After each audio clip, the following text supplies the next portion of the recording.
college student experience should be one of the greatest times of a person's life where they learn, grow, and change. As researchers dive into what exactly makes up the coveted college experience, the disparities between different student population experiences become clear. Students with disabilities often have a different college experience because of their disability. The gap between the experiences of these two groups is not closing swiftly enough, and universities can do more to assist students with disabilities that will impact all students in a positive way. The primary problem for equality in higher education is that the typical university environment is not accommodating to the differently abled. In the arms race of attaining newer and better facilities, institutions that claim to be inclusive tend to forget about this portion of the population in their expansion. This problem plagues universities of all sizes, from large research institutions to small liberal arts colleges and two-year community colleges. A main concern for disabled persons on college or university campuses is the accessibility they have to certain spaces. This, in part, has to do with their physical accessibility when it comes to classrooms, dorm rooms, and dining halls. In these spaces, students need accommodations to navigate them in the same way as able-bodied students. Because of this, students with disabilities are already set apart into a different experience than others. Accommodations and disability services in higher education has grown rapidly in the last 50 years, where disabled students now account for 11% of students at colleges and universities. The growth of disabled students and the accommodations of these students surround wartime throughout history. The U.S. government passed the Vocational Rehabilitation Act of 1918 after World War I. This act led to educational assistance for veterans with disabilities and allowed veterans to gain practical knowledge in areas including industry, trade, and agriculture. The influx of veterans entering into the higher educational system resulted in an increase in disabled students enrolling. However, there was still discrimination on the basis of disability. For example, a disabled veteran wished to return to his studies after his service, but his university claimed that paraplegics simply couldn't do the work. The increased veterans wishing to return to college after service often bring with them hidden disabilities as well, such as brain injury, PTSD, and other emotional disabilities. Out of all the disabled students graduating from high school, only about 25% of them continue on to a higher education institution. Studies have shown that the gap between high school graduates and disabled high school graduates is closing. The same thing cannot be said for college students. In order to get accommodations for their disabilities at their university, this disabled student population has to go to their institution's Office of Disability Services, give the proper documentation of their disability, and connect with faculty for in-class assistance.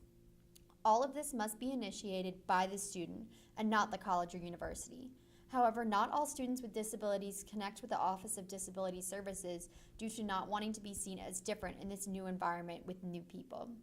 This need to be proactive for your education has shown that students with disabilities have to be more self-determined than their non-disabled student counterparts. An often overlooked population is that of deaf students and teachers at higher education institutions. For deaf and hard of hearing college students, social adjustment is difficult due to alienation and separation from both deaf and hearing peers. With the increasing number of deaf students each year, there has been a greater focus placed on the quality and quantity of social interaction that these students have. In a study conducted on the deaf student experiences, this subgroup was housed together in the same residence halls and encouraged to interact. However, instead, these students experienced culture shock, as students were not expecting or prepared for the segregated environment. The use of sign language was an additional level of alienation for those students who did not speak sign language. Similarly, students describe both physical obstacles as well as social prejudice when interacting with hearing peers. The physical obstacles included being grouped with other deaf students in classrooms as well as separated dining facilities and residence halls. Deaf students are often encouraged to sit in the front of the room in order to see the interpreter and the instructor clearly. However, students express discomfort regarding the seating arrangement. There are also financial factors that must be considered when hiring a deaf faculty member, including hiring an interpreter. This becomes an issue within the higher educational system because it is difficult for even the most open institutions to advocate for a faculty member who will require additional costs and general needs. In a study conducted by Barner Brack, 5 students with disabilities were interviewed on their experiences, and their responses focused around a few topics: the accommodations process, scripting, not fighting with professors, and downplaying a disability. Participants cited the initial intimidation they felt when going to the Disability Services offices for assistance to start the accommodations process.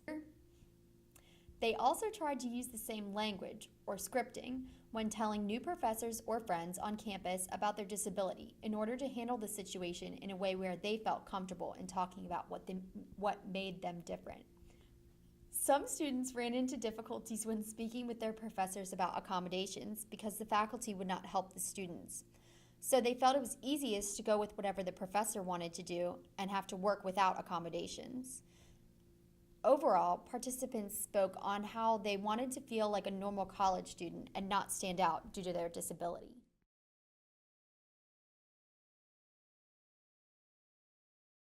Some recommendations we have for closing the gap between the abled and disabled student experiences are to create and maintain an active Office of Disability Services, commission studies that look at how new practices are being adopted by faculty and students, grow the field of adapted athletics, try to replicate practices used at institutions that specifically serve disabled students like Gallaudet, and listen to current disabled students to ensure that their needs are being met.